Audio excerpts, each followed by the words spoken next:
I'm Krista from Plant Lux. Hi, how are you today? I am doing fantastic. And today I am here to talk to you about, guess what? Ficus Elastica, rubber trees. Yes, so today we are going to talk about rubber trees, care, tips, secrets, and a little bit of extra stuff. So I'm so happy that you are here today. Yay. You good boy. You good boy. You good boy, Whiskey? Yes. He wants to do it.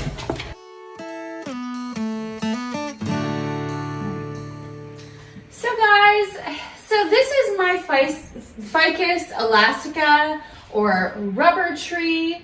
It is quite an amazing plant and it is absolutely a fast grower and it absolutely loves the sunlight. So let's talk about some care tips and tricks so that you can figure out, how to grow one of these super fast, super healthy, and very prolific. Okay? So let's first talk about the lighting requirements. So notice how I have this in a window. This is really important for this particular plant. Now there are some Variegated kinds or varieties that you're going to want to pull back from the window, but this particular kind likes bright indirect sunlight. So it's really happy here in the sunlight. Now what I do have it on, and you might want to pan in a little bit here, is I have it in a pot and I have it on some wheels, if you can see these guys down here, and I definitely give it a quarter turn every couple days or so to make sure that it fully rotates and gets very good sunlight at all angles throughout the week. So that is one thing that I do that gives it complete sunlight, over the whole plant, the whole tree, I should say. So Ficus Elastica is super resilient. If you have a north-facing window, this happens to be a south-facing window. If you have a north-facing window, that's okay too. Just make sure that you have it up against the window, not pulled back from the window. If it's one of these guys right here, that's the darker variety. So anyway, I have it pushed up against the window and I rotate it quite often, and it's really happy with me doing that. So the lighting requirements are pretty easy. Just make sure that you rotate your plant. All right, next up. Well, let's first talk about soil requirements. So the soil, you can see that I have quite a bit of perlite in here. Quite a bit of, I would say 50% potting soil, maybe 50%, maybe 40% cacti soil, 10% perlite. You need a lot of aeration. The soil needs to air out and dry out. I did water this probably 4 days ago, and I'm sticking my finger in the soil. I mean, it's pretty movable. It's very dry, so I don't know if you can see this or not, but I'm sticking my finger down in. I mean, I don't know how many inches my finger is, but it's pretty dry to the touch. But as you can see, this is a very stocky tree, like lots of shoots. So obviously the water requirements are very, very much. It's root bound. It needs to be potted up. I haven't done it. So anyway. But I guess my point is that make sure you have soil that that has lots of aeration. So anyway, let's talk about the watering requirements of this guy. So the watering requirements, I would say, are twice a week for this guy. Didn't used to be like that, but yeah. So I water this guy thoroughly, but he also dries out pretty thoroughly because I have so many plants to water. But I try to keep my attention on him. And I do have a humidifier in this room that is working overtime to make sure that these plants get the humidity requirements that they need. But we're talking about watering. So I would say with a guy like this, it's a couple times a week. If you have a new plant, it might be depending on your pot size and depending on your soil composition, it might be once a week to twice a week. Here's my recommendation though with watering. Let the soil dry out. These guys are pretty tolerant. They like the soil to dry out. That's not without saying that I have read some people's success stories online with different blog posts and stuff where they're watering them once a week and, you know, they're getting lots of growth and, you know, yada yada. Anyway, my personal experience though is that, you know, with a big guy like this, water twice a week, smaller guy, water once a week. If you got a really tiny baby, just be careful that you do a soil test or get a soil watering measure or meter to make sure that the soil is dry before you water it, because they tend to have root rot. This particular plant, you know, if you overwater it, it is prone to root rot. So that is something that I will caution you about. That, excuse me, that if you have a plant that you're watering consistently and you see the leaves dropping, you know, that's a sign of overwatering. So just be careful with this plant because it is prone to root rot. So anyway, let's move on. The next thing I'd like to talk about is humidity. Now, these guys are native to Southeast Asia, South Asia, the Himalayas, Sumatra, these areas. So, you know, humidity is great if you have it. If you don't, it's fine. But I find that it tends to like it if you do have it. So, if you have it, great, it's going to thrive. If you don't, then that's okay too, because it's a very versatile plant. It's probably one of the easiest plants to take care of. So if you have humidity, that's a secret. You use it, it grows prolifically, it loves it. But if you don't have it, it will survive and it'll do just fine. So those of you in Canada or Norway, you know, it'll be fine. But humidity, it does love it. So if you have it, you're going to see kickback, meaning bigger plant, bigger growth. So anyway, moving on, let's talk about fertilization. So fertilization with this plant, there are a couple of really easy clues with fertilization. If you could just kind of pan in over here and look at some of these beautiful leaves.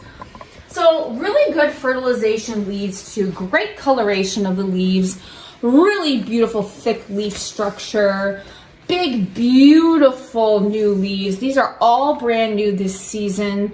The stalk, if you can pan in just even closer, so you see this is where the old stalk was, and this is where the new stalk begins. This is where it was propagated. So I cut propagation there. This is new, relatively new growth, but this is all from this particular growing season. And these giant leaves are what you really want to strive for. Now, how do you get giant leaves? Well, obviously, plant care is key, but fertilization is really the key to the best leaf growth, you know, plant growth, health, beauty, all of it. Has to have those vitamins, the phosphate, the iron, all of it that it needs. And I use Jax. That's my secret. I use Jax. So these new beautiful leaves are all a product of Jax. And look, there's even a new one coming in here. And I could show you all of the other. So these are brand spanking new. Okay, and then, but this is even newer. But all of these points have new leaf growth. Every single one of these does. Okay, so fertilization is very, very important for a plant that's continually shooting out new growth.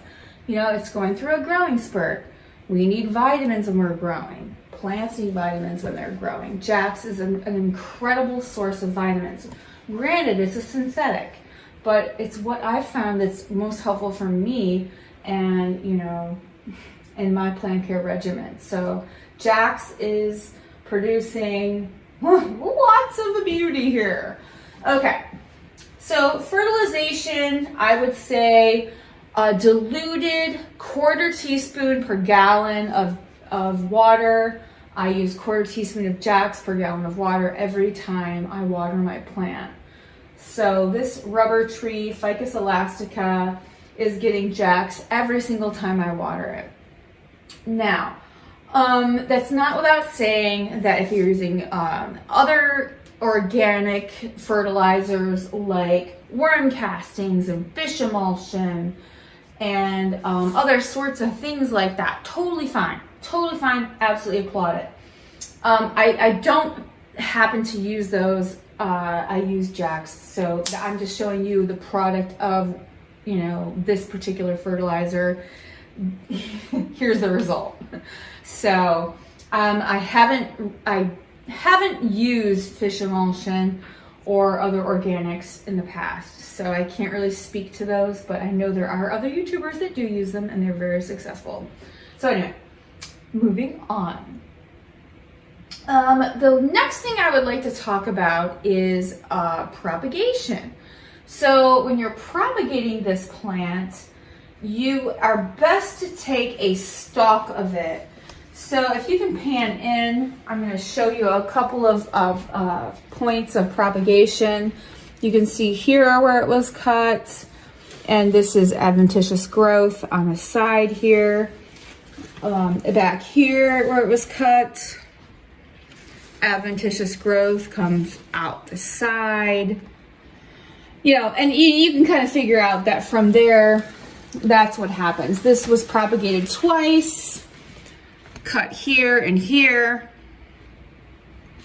and adventitious growth came out this way and this way. So if you are looking to bush out your plant and have it have branches like a tree, propagation is the key to success with that tree-like look. So if you have a single stem, you're going to want to cut and propagate, and then you'll have adventitious growth. I'm not going to show you propagation in this video, but I'm showing you the effects of it. But you know, what you would do is you would cut at the node. The node is where the leaf meets the stem. You would cut underneath it, and then you would stick that in sphagnum moss in a pot or soil in a pot, or you could do water as well. So it's completely up to you which method of propagation you find the most successful. On the internet, there's several different success stories for water, soil, and sphagnum moss propagation. So it's completely your choice or preference. So propagation is a way to make your plant bush out and make it tree-like, which is something you might be interested in doing. Now, if you want a Ficus Elastica or a rubber tree that looks like this, you're going to have to be patient and wait between, again, it depends on your lighting requirements. I would say between 3 to 10 years. You know, it's totally dependent on the lighting and the fertilization and the humidity and the watering schedule and the plant care regimen that you have it on. I've heard success stories as little as 2 years. So, you know, it's totally dependent on what you do with your plant. But you can have a very large one, or you can keep it small by trimming the roots. So that's another thing you can do. It is very resilient to that. Now, okay. So I'm going to talk a little bit about repotting. This plant, I'm going to be honest with you, hasn't been repotted since 2005 or 6. So this is a product of a plant that has not been repotted. Granted, if it had been repotted, it would be up to the ceiling, and if it hadn't been propagated, it would have been up to the ceiling. So, you know, it just goes to show that you can prune your plant, keep it small if you want to, or, you know, it can be huge, you know, if you want it to be huge. So, just so you know. All right, what else do I want to talk about? Temperature. Do not keep this plant in a room that is less than 55 degrees Fahrenheit. I would say less than 60. It's pushing it if you have this plant in a room that's less than 60 degrees Fahrenheit. It is a tropical plant. It does not like the cold. You're really risking leaf damage, plant damage, every kind of damage you can think of if you have it in less than 55 degrees. But I would even say 60 degrees is really pushing it. 65 degrees, in my opinion, is pushing it too. So just kind of remember that if you live in a colder climate, try to keep it away from breezy, drafty areas. If you have it in the area and it survives because it acclimated, great. But just know that it's a very, it's a plant that is native to, Southeast Asia, so it's not used to cold conditions at all. So, cleaning the leaves is really important for photosynthesis. I'm going to show you what I use to clean the leaves. It is something that I do recommend that you do. Do I do it once a week? No, I don't. Should I do it once every couple weeks? Yes, I should. But I have a lot of plants, and I'm going to be honest. I mean, I could say that I do it every 2 weeks, but I don't. Yeah, I don't. I would say once a month, once every 2 months is probably more practical for most plant parents. So that's what I'm advocating. I'm advocating that you take care of it, you clean the leaves, and I'm going to show you what I do to clean the leaves. So if you can come over with me and I'll show you my little secret recipe, let's get to it, okay? So I have a bowl of water here. It's room temperature, and when you're watering your plant, I think I forgot to mention this earlier, but when you water your plant, make sure it's room temperature.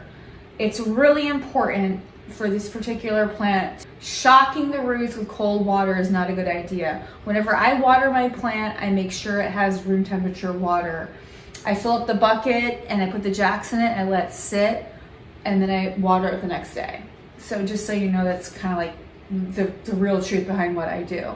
So when I'm making the leaf cleaning solution, I take lemon, 100% pure lemon extract, and I pour a quart size water. I would do like maybe a teaspoon to a teaspoon and a half to 2 teaspoons.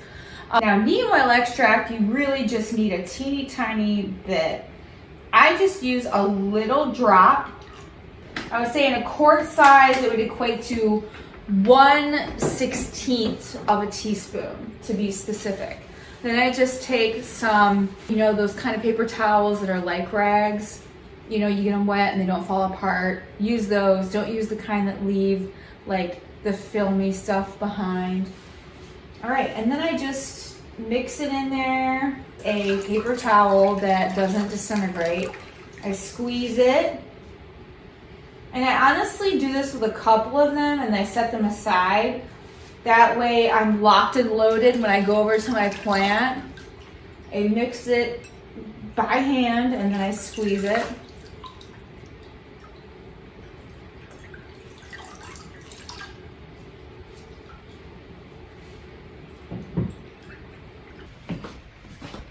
And once I'm here, I take my leaf and then gently wipe it. You have to be careful not to be aggressive when you're wiping down the leaves, because what you don't want is to damage the leaf and make it susceptible to disease, because once a plant is in a weakened state, it is susceptible to disease.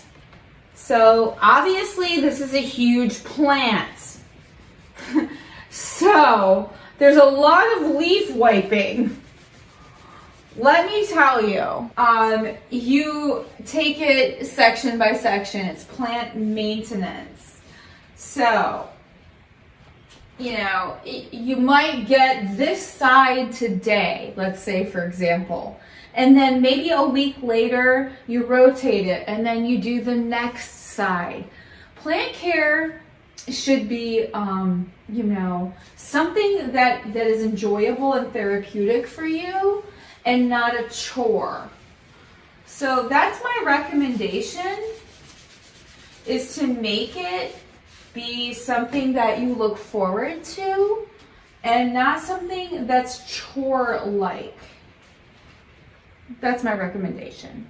That's kind of the reason why I'm starting the Watering Whiskey and Wine Wednesday, because for me, I think it would be really fun to review wines and wine stuff and sip and do plant care. That would be fun, I think. And then talk about, hey, you know, this red wine sucks. Or hey, this red wine is particularly smooth and very good. And hey, I'm cleaning my leaves. I'm doing like a mundane chore, but at the same time, I'm talking to you about stuff that maybe you're interested in, like dogs or wine, or hey, I tried out this new plant care thing and it didn't work, or whatever. You know, it could be anything. But anyway, you have to make it like the plant care part where you're wiping the leaves off. It's super chore-like. But you have to make it, you know, work for you.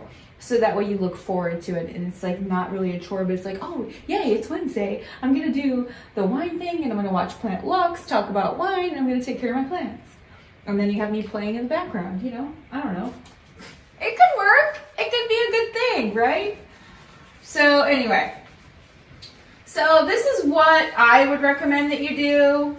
Again, that was lemon juice and neem oil and water and some paper towels that don't dissolve in the water, or if you're like totally organic, you know, obviously you could use like, you know, the cloth, you know, as long as you're good with that and as long as it's not too chafy, like on your plant. So anyway, that is my Ficus Elastica total secrets to growing an amazing, healthy, luscious, robust plant that is prolific and super happy and absolutely produces the kind of growth that, you know, you're looking for or aiming for, whether it be this giant bushy tree-like thing or whether it be a straight single stem, because, you know, you can grow these things so that they are just like a straight narrow stem, and you have like limited space. It could be a thing that works for you. Anyway, so this is it. Thank you for joining me on this plant journey with the rubber tree, Ficus Elastica. And yeah, so if you enjoyed this video, please hit that thumbs up. Thank you so much. And if you're new here, please subscribe. If you're not new here and you haven't subscribed yet, please do that. That really does help out a lot. And if you are new here and you haven't hit the thumbs up, please do that too. The algorithm picks up on some good vibes with thumbs, you know, up stuff, whatever. Anyway, please hit that thumbs up if you haven't done that already. And hey, you know, if you have a question or a concern, please hit that in the comment below, the comment section below. You can talk to each other down there. You can talk to me. I am generally pretty good at getting back to you. If you haven't followed me on Instagram, if you DM me, it's pretty easy to get a hold of me. It's again, Plant Lux, same thing as the channel.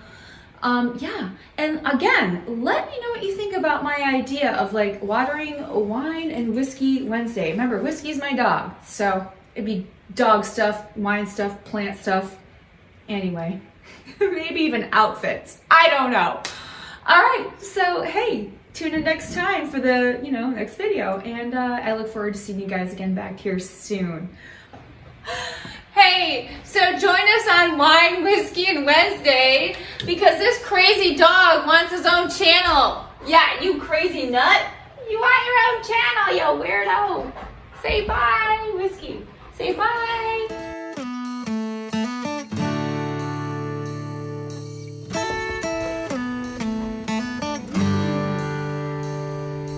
Bye.